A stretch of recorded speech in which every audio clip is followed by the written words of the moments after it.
l'outil IA qui va doper ma documentation. Bienvenue sur le premier épisode du Journal d'un entrepreneur, le podcast qui retrace l'activité et le développement d'un solopreneur en organisation et webisation d'entreprise. Au programme de l'épisode, ma documentation de N8N. Deuxième point, un projet de podcast sur une micro-niche. Troisième point, un podcast de type journal. Quatrième point, une vidéo de la chaîne Stratégie Vidéo. Cinquième point, une vidéo de la chaîne Ludo Salen. Sixième point, mes publications sur les réseaux sociaux de la semaine. Et septième point, ma caméra DJI Osmo Pocket 3 en webcam et OBS Studio. Pour ceux qui me découvrent, je m'appelle Stéphane Brunet, je suis organiseur et webiseur d'entreprise et j'aide les entrepreneurs à organiser leurs entreprises grâce au web notamment. Si ces sujets vous intéressent, abonnez-vous et activez les notifications pour être prévenu des prochains épisodes. Vous retrouverez les visuels et les liens dans la lettre d'information. Je vous mets un lien en description. Voilà, l'introduction est faite. Nous allons pouvoir passer au premier point. Premier point, ma documentation de N8N. Alors j'ai fini la traduction de la documentation pour le cours niveau 2 intermédiaire parce que dans les premiers chapitres de ce cours, il était fait référence à la documentation de N8N, notamment en ce qui concerne les expressions, les méthodes et les variables. Le seul problème, c'est que la documentation est en anglais et je ne suis pas bilingue anglais. Donc il a déjà fallu que je travaille sur la traduction de la documentation et qui est somme toute quand même assez volumineuse. Alors comment j'ai fait? En fait, j'ai récupéré les fichiers Markdown sur le site de documentation de N8N, donc il y avait quand même 17 pages. Je les ai traduits un par un avec Claude 3 Opus. Ensuite, je les ai vérifiés. J'ai mis en forme aussi le Markdown parce que la récupération n'était pas vraiment parfaite. Il fallait quand même revenir sur les citations, sur les blocs aussi de code, sur les liens. Donc j'ai vraiment examiné les fichiers un par un. Et ensuite, j'ai tout regroupé dans une seule page Markdown. Donc, ce qui fait qu'aujourd'hui, j'ai une documentation donc, sur le thème des expressions, des méthodes et des variables, complètement traduite en français et fidèle à l'original avec les liens, les blocs de code, les citations, etc. Deuxième point, un projet de podcast sur une micro-niche. Alors j'ai réfléchi sur le sujet et les opportunités. Bon, je ne vais pas aujourd'hui vous dévoiler le sujet puisque le podcast n'est pas encore parfaitement finalisé. Mais ce que j'ai fait, c'est que j'ai préparé un premier plan d'action sur le sujet donc, de ce podcast sur une micro-niche. J'ai contacté un partenaire et un ami afin d'en discuter avec lui, mais aussi surtout pour le faire venir sur le podcast. Ensuite, j'ai fait les premières actions parce qu'il m'a validé en fait l'idée de faire ce podcast avec moi.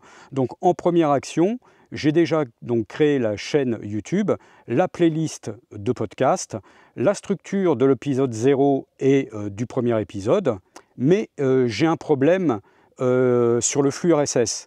Parce qu'en fait, on comptait publier les podcasts sur YouTube et récupérer le flux RSS de YouTube pour le mettre sur les plus grandes plateformes de podcasts comme Spotify, Apple Podcasts, etc. Et ça, c'est pas possible. Bon, je vous expliquerai pourquoi dans un autre podcast, parce qu'il faut que je creuse un petit peu le sujet. Troisième point, un podcast de type journal.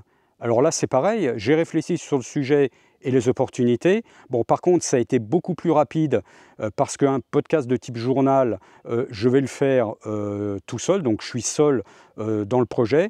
Donc j'ai fait déjà les premières actions, j'ai regroupé les idées de mes notes donc qui seront la matière première du podcast. J'ai fait la structure de l'épisode 0 et j'ai commencé à créer les vignettes donc du podcast et du premier épisode, donc l'épisode 0. Par contre, j'ai le même problème de flux RSS que le podcast dont je vous parlais précédemment, mais ça, comme je vous le disais, j'y reviendrai dans un podcast ultérieur. Quatrième point, une vidéo de la chaîne Stratégie Vidéo. Alors, je vous mettrai le lien, comme je vous l'ai indiqué, dans la lettre d'information, mais je vais vous donner ici le titre de la vidéo. Donc, la vidéo s'appelle doubler vos abonnés sans faire de vidéo. Donc c'est ce trick-là, si vous voulez, qui m'a un petit peu interpellé, donc qui m'a fait regarder la vidéo. Mais en réalité, le sujet de la vidéo, c'est l'impact de la communauté YouTube.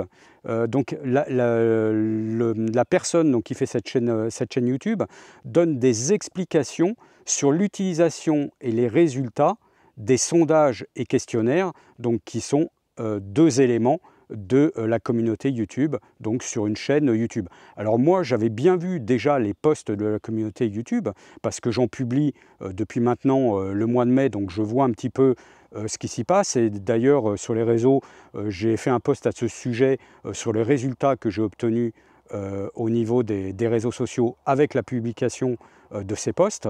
Mais je n'avais pas fait attention aux sondages et aux questionnaires. Donc ça m'a ouvert les yeux sur ces deux autres types de publications qu'on peut faire dans la communauté YouTube et qui semblent vraiment intéressants. Alors je n'ai pas encore testé parce que je n'ai pas, je pense, suffisamment pour l'instant de communauté active, je dirais, sur YouTube. Donc il faut que je développe un petit peu l'attractivité de la communauté.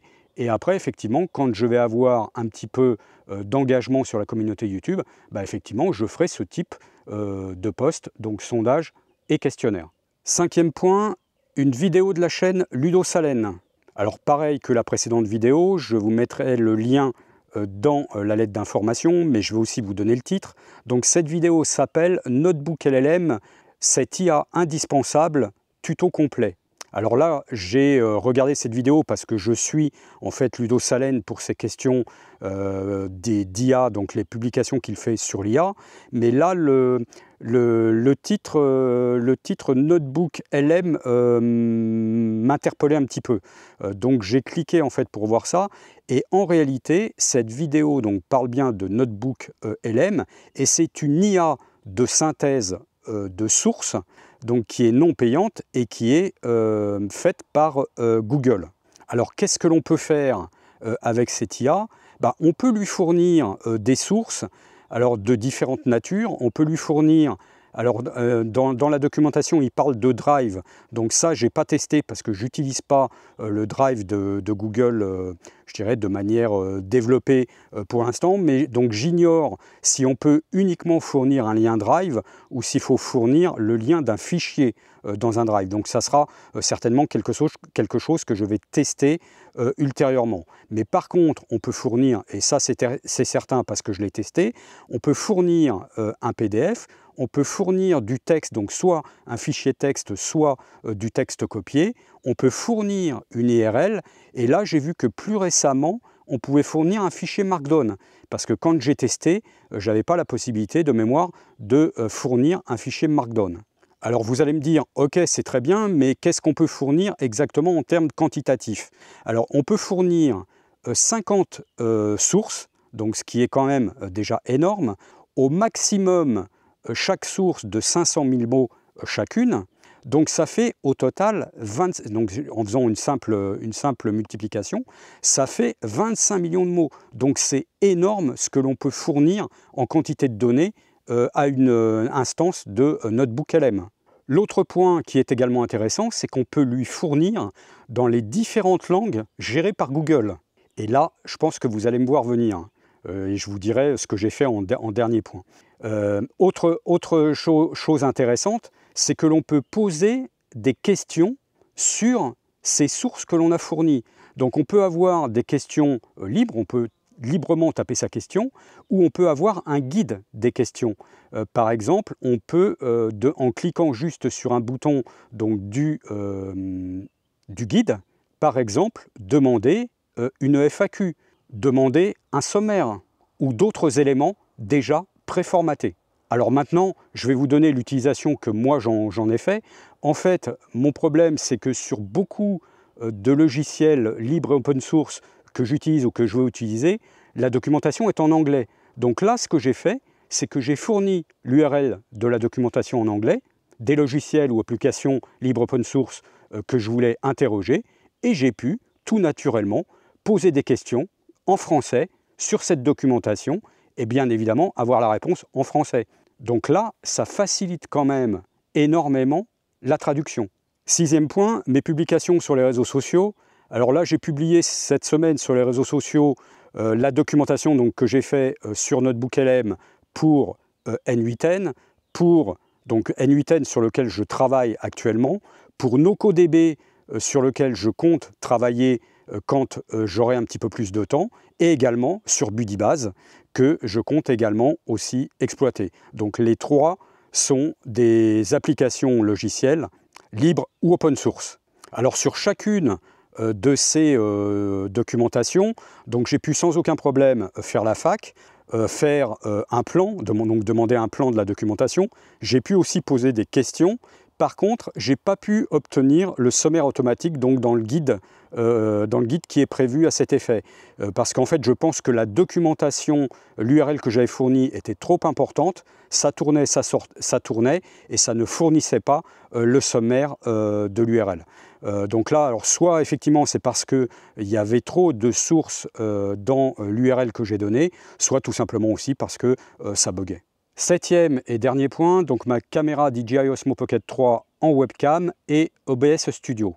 Alors comme je viens d'avoir ma caméra récemment, j'ai essayé donc de l'installer en webcam, donc ça a fonctionné, pas de problème, mais ça a été malgré tout pas évident parce qu'en fait la caméra est fournie avec un petit câble USB-C donc des deux côtés donc pour le connecter à une source. Le problème, c'est que sur mon ordinateur de bureau, je n'ai pas de port USB-C. Donc il a fallu que je trouve un câble USB-C, USB-A pour pouvoir le connecter sur l'ordinateur.